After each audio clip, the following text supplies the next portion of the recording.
Medaka is a virgin loser who refuses to lose his virginity because he doesn't take oils, but everything changes when he meets a blonde bimbo who is trying to make him fold and become his baby mama. In the beginning, it was a glorious day in a hospital as among the ugly-looking babies that were born was a glowing and beautiful baby Mona. As she grew up, Mona risked every single one of her peers, both men and women.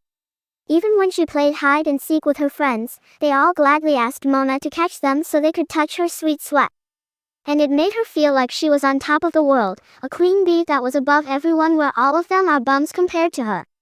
In the present, Mona wakes up to greet her own reflection due to how pretty she is, and when she gets to school, everyone there greets her like she's the best thing since the invention of sliced bread. However, when Mona gets to class, everyone also greets her apart from one man, a new student, the Sigma who is more Chad than Giga Chad himself, Medaka. He greets her without glazing her like the others, and it frustrates Moana that this moron treats her differently from the others every day. She tries to play cute with Medaka, offering him a tour of the school while putting up a cute face, but Madoka tells this skank to leave him alone, which angers the other boys and frustrates Mona. Just then, she notices that on his phone, Madoka is scrolling through cat pictures, so she tries to risk him by acting like a cat, offering him to look at some cats while he can make her kitty purr. But while the others think she's cute, it pisses off Medaka so much that he refused to show her any cat pics, which is a crime against humanity. He adds salt to the wound by telling Moana not to talk to him unless it's necessary, and it hurts Moana's ego so much as all her life, she always charmed boys into wanting to be her baby daddies, but today, Moana runs away in frustration due to Medaka's reaction. However, she refuses to give up, so the next day, Moana pretends to put on a poster while showcasing her smoother-than-butter legs. But when Madoka walks past her, he stops for a second, gets pissed, and walks away. Moana refuses to stop here, so she pretends to fall and showcases her pink undies. While the other boys want to sniff it, Moana is surprised to see Medaka even more angry than before. It leaves her with no choice, so the next day, she pretends to be sick in class, and when the teacher tells her to bring someone with her to the nurse's office, she pretends to fall on Medaka, saying that he will take her there. In the nurse's office, she tempts him while they are alone and asks him not to hate her, but just as Medaka is blushing, he quickly switches to a reaction that tells Mona gets desperate and pulls him away, but they both slip and end up on the bed where Mona is on top of him. When she looks down, she sees that Madoka is glaring as if he wants him to get railed by Truck-kun, and Mona feels down but still so desperate that she decides to show him her melons. While most men would quickly fold in this situation, Madoka, being the anti-simp, clears up his mind to reject her. Mona starts crying out of frustration and falls from the bed, but Medaka manages to catch her. She quickly realizes how exposed she is, and Medaka gets flustered before putting his cold reaction back on. He leaves the room, but before going back to class, he tells Mona that she should only get her jugs jiggled by the person she likes, and here, she is completely under Medaka's charm. Later, she goes back to class where everyone welcomes her back. But when she sits down next to Medaka, it's as if the situation has flipped where Medaka keeps staring at her while Mona is unable to look him in the eye. It pisses her off that it makes her seem like she's in love with him, so she smashes her head on the table and promises that she will have his heart. Days later, Moana arrives at school where everyone glazes her like usual, but when she meets Madoka, he avoids her like she's an STD. Just then, two girls walk past Madoka, and one of them, Asahi, blushes when she sees him. Afterward, during gym class, Mona stretches provocatively to get Medaka's attention. But even with her showcasing her sweet cheeks or her milky melons, Medaka refuses to fold. However, she still holds the secret weapon, and after a game of basketball, the whole class is in awe seeing Mona wet and sweaty. But she showcases her trump card, which is her belly button, to Madoka, thinking it would work. Madoka simply walks away to refresh himself by pouring water on his head, and not before long, Mona walks next to him to also refresh herself. She has enough and goes for a drink, but when she looks at Madoka, she realizes that he is staring at her and her luscious lips. It excites her so much that she accidentally gets herself so wet that Madoka can see her pink perfection. They both start panicking, but being the ultimate anti-simp, Madoka takes off his shirt and makes Mona wear it.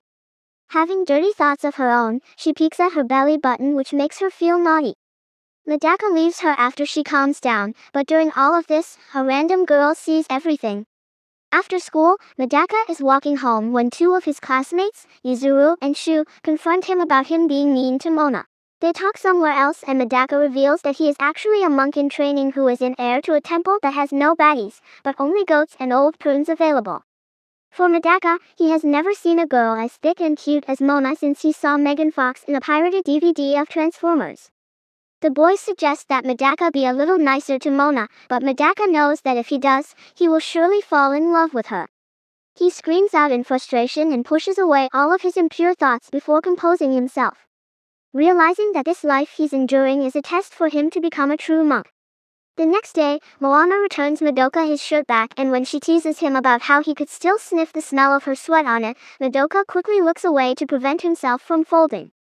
Seeing this, Moana, a queen bee baddie that every man would love to cling to, promises to herself that she will make Medaka fall for her.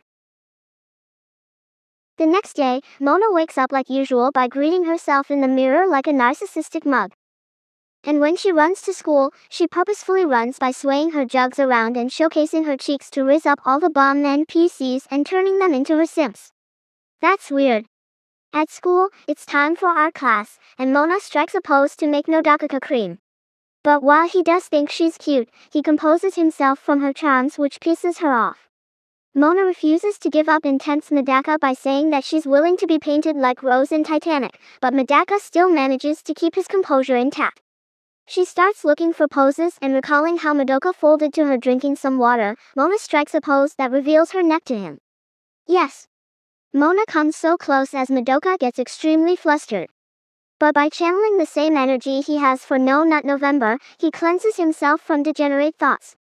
Then, they start drawing. But while Mona is busy posing, she notices that a fellow classmate, Tsubomi, keeps looking her way like a stalker to the point that her own model gets pissed at her. Just then, Medaka stares daggers at Mona, and when she asks him which part of her body he's drawing, he answers that he's drawing her neck. It makes her extremely conscious of her neck as Medaka is staring at her, and it makes her squeamish as her lower lips are dripping sweet nectar. But she quickly stops the session and runs away to the bathroom. There, Mona composes herself and can't believe that she folded to Madoka's glare. Meanwhile, Madoka is getting teased by his homies as his portrait is not finished, but he himself is struggling not to use that picture for his night pump session. It was perfect. Down to the last minute details. Later, she meets Madoka again in the library as they are reaching for the same book, but when she offers to read it together with her, he opts to read something else. Not wanting to be with her due to her cuteness, then, she manages to sit beside Madoka and reads the same book as him while he struggles not to paint his pants white. Just then, she notices Tsubomi stalking her and wonders why she keeps staring at her.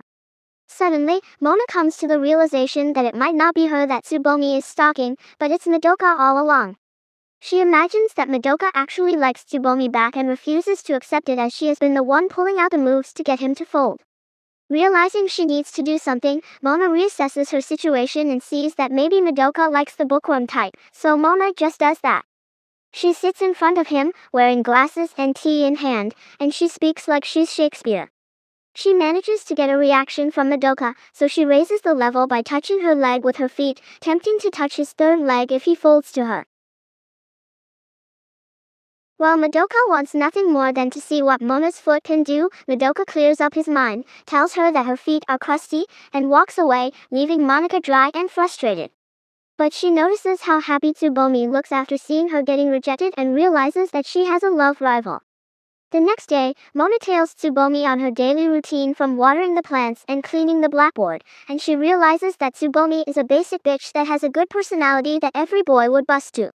In the locker room, Mona gets more frustrated when she sees that Tsubomi is carrying melons that are not only bigger but juicier than hers. At that moment, girls praise her jugs, but Tsubomi shows how modest she is to compliments, and it makes Mona run laps in frustration at how pure Tsubomi is. The next day, she concludes that Tsubomi is a nicer girl than her and that if Madoka prefers a girl like her, then Mona is screwed. Just then, the ultimate simp, Shu, pulls up to give Mona a book she asked for, and when she jokingly tells him she loves him, Shu leaves happy, ready to meet God. Mona realizes that what she just said to Shu, she has never said to Madoka, and here, she has another plan of attack. Later on the rooftop, Madoka is being chilling when a handkerchief flies to him.